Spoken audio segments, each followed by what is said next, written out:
Hi everyone, my name is Benjamin Terrien, and today I'll be presenting simple and scalable strategies to continually pre-train large language models. This is joint work with my colleagues Adam, Shitij, Mats, Quinton, Timothy, Eugene, and Arena. The goal of this work was to develop techniques to update pre-trained LLMs on new data while preserving existing performance without full retraining. So without retraining the model on all the available data. Now, why would we want to continually pre-train the models? Well, there are a few simple reasons.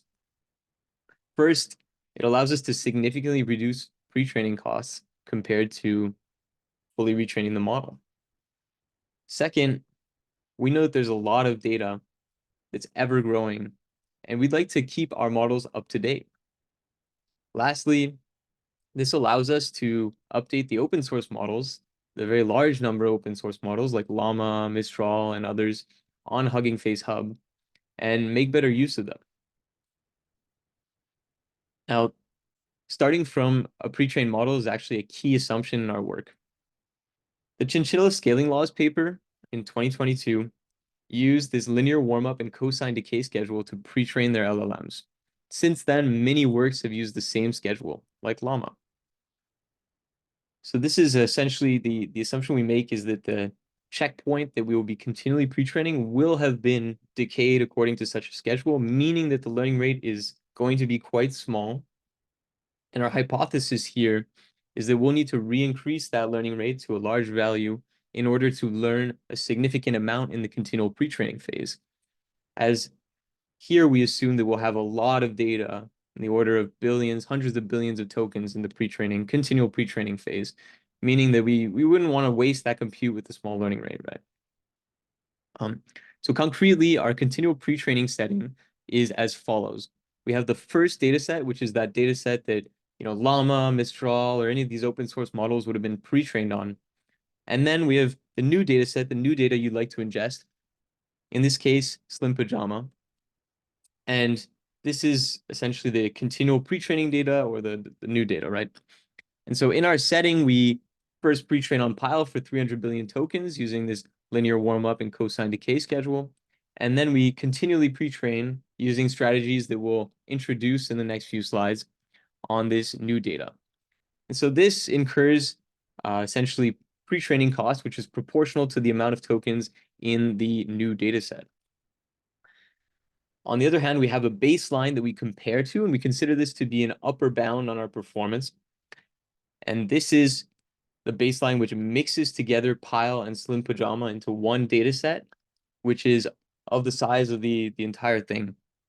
And so each batch we sample during the pre-training on this data set will be half Pile and half Slim Pajama. And so what this means is that we're ingesting twice as many tokens in the situation where both of these data sets are of the same size. So this is quite expensive, costing twice as much in that situation as continual pre-training on dataset 2. So we focus on simple and scalable strategies to match the performance of the retraining baseline or the continual pre-training baseline to the retraining baseline. So we focus here on, or the techniques we develop are learning rate rewarming, learning rate redecaying, and replay. So essentially, we focus on these simple techniques so that they stand the test of time. That's why we didn't investigate, more complicated things that may work in a certain situation, but not in others. And so if we look at the main results here in the figure, let me take a second to explain it. So the leftmost figure here is looking at on the y-axis, the compute cost of the updating training regime. And so we have 3 different experiments, or 3 different models, essentially, in different experimental settings. So we have a 10 billion parameter decoder-only transformer and a 405 million parameter decoder-only transformer. Now, one of the transitions we make is from English language dataset to another English language dataset. That is from Pile to Slim Pajama. And there's another transition from Pile to German, where we're setting essentially dataset 2 here to be German. But for the purposes of brevity, I'll only talk about the German data set here on this slide, and we won't look at it for the rest of the paper or the rest of the presentation, but it is in the paper. And so comparing here on this first plot, we see that the light blue and dark blue curves, or medium blue curves, are incurring much less compute cost than the dark blue curve. And the dark blue curve is the full retraining baseline, whereas these two, well, the light blue represents a baseline that is only pre-trained on the first data set and doesn't see any new data. Whereas this dark blue curve, or this medium blue curve, is pre-trained on the new data with replay, learning rate rewarming, and learning rate redecaying. And what we observe here in plots B and C, when we look at the average final validation loss performance and the average evaluation performance, is that essentially this model that uses learning rate rewarming, redecaying, and replay is able to match the performance of the retraining baseline. So now we'll go into some details over how we develop this strategy of learning rate rewarming and redecaying. So we did this by looking at a 405 million parameter decoder-only transformer that was pre-trained on the pile, and then we continually pre-trained it on Slim Pajama. And what we did here was choose essentially three different strategies. The first strategy was to keep the small learning rate that we had during pre-training, so at the end of the cosine decay. The next strategy was to rewarm to the maximum learning rate, but keep the model fixed at that. And the third strategy, which we have three training curves in these plots for, was to rewarm the learning rate and redecay it. And so essentially the purple curve is the one that stays low at that minimum learning rate. The blue curve is the one that rewarms and stays high at the maximum learning rate. And the three other curves rewarm and redecay. On the left-hand side, we have the pile validation loss, so the validation loss of the first pre-training data set. And then on the right-hand side, we have the Slim Pajama validation loss, which is the validation loss on the new data that we're ingesting during continual pre-training. What we observe essentially is that both the model that does not rewarm and that does not redecay don't adapt very well to the new data, whereas the models that rewarm and redecay adapt well to the new data. However, when we look at the left-hand side and look at forgetting, we see that those models that rewarm and redecay forget more than the model that did not rewarm at all. So we'd like to look at strategies to mitigate this forgetting. And that brings us to our next point, which is replay. So in this study, we were careful to use compute optimal replay, which means that as we increase the replay percentage, or the percentage of previous data that are included in the current pre-trainings batch, we will reduce the total number of essentially of new data we're seeing to keep the total amount of data we see during the continual pre-training phase fixed at 300 billion tokens in this case. And so what we see is as we vary the replay amount from 0.5% to 50%, we see almost no change in adaptation to the new data set, except for the model that uses 50% replay, which is this yellow curve, which is adapting slightly less. When we look at the left-hand side, we see an immediate effect of replay with a large difference in final validation loss compared to this top curve, which is using no replay at all.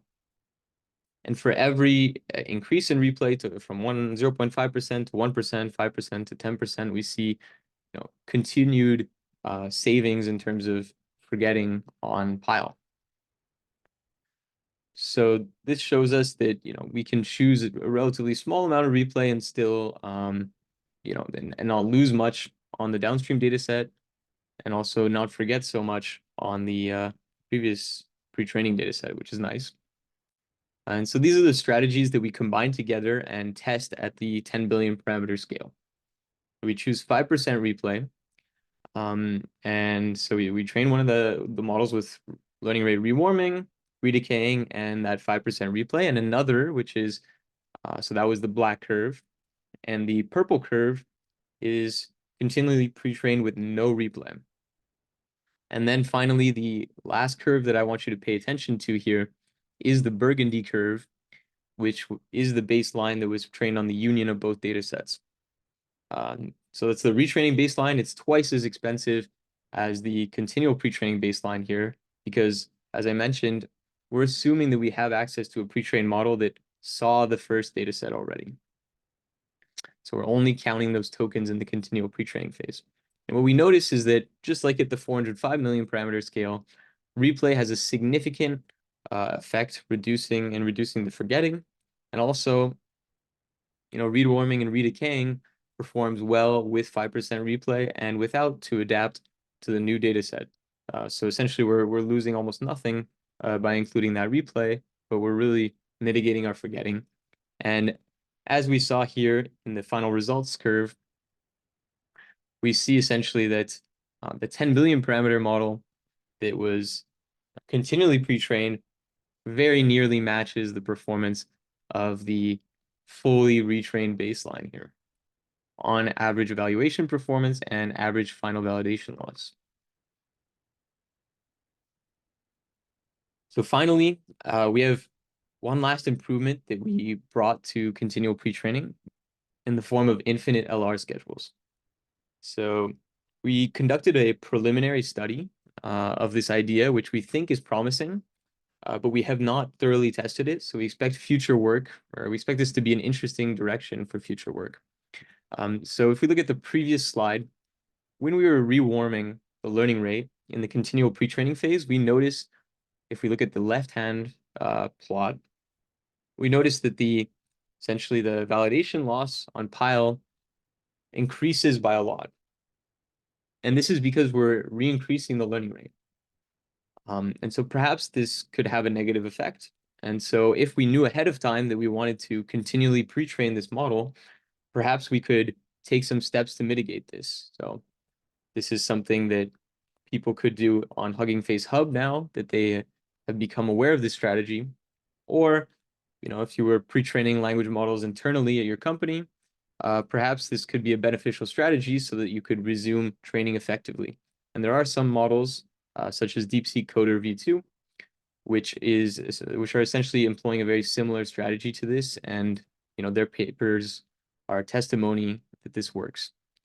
So the idea here is that we would have an initial, warm up during this schedule, and then we would immediately decay to a constant phase. And the constant phase is key here, because what we're going to do, if you follow the black curve here that decays to a constant phase, then once we're done pre-training on a particular data set, what we will do is save a checkpoint at the constant phase, and then we'll also save a checkpoint that continues, that perhaps goes back in time a bit from the final checkpoint in that phase, and decays from one of those previous checkpoints on the last bit of data there. And so if we do this kind of constant and then decay, we see that we approach the performance essentially, or in the case of the purple curve, surpass the performance of the cosine decay baseline. And so this schedule is just as good at producing final checkpoints as cosine decay, but it has the benefit that we don't need to rewarm the learning rate, as was done in the repeated cosine, the tan curve here. We're just able to transition smoothly between these phases because our learning rate is constant. And then when we want to take a final checkpoint, we have that option of decaying. And again, we have the option of decaying at any point during the continual pre-training phase where the learning rate is constant, which is a benefit beyond cosine and beyond allowing smooth transitions between these continual pre-training phases. So in conclusion, in a continual pre-training setting for LLMs, we have investigated the details of the linear warm-up and cosine decay schedule. We demonstrated the promise of using replay combined with learning rate rewarming and redecaying in this setting. We explored using infinite LR schedules to maintain constant transitions between different data sets. We established the performance of continually pre-trained models compared to practically relevant baselines at 2 different scales. And finally, our results demonstrate that pre-training language models continually can greatly reduce pre-training costs while being very competitive with the full retraining baseline. Links to our code and models are available with these QR codes. The code is available through PRs 1194 and 1200 at GPT Neo X. And the models are available on Hugging Face Hub. These models span our different experiments, and we also offer mini checkpoints during training, so not just the final checkpoint, but every 1,000 steps or even more frequently for some of the models. So please, if you're interested in more details about the paper, we have a lot of those details in the full version of the paper. So I encourage you to go take a look.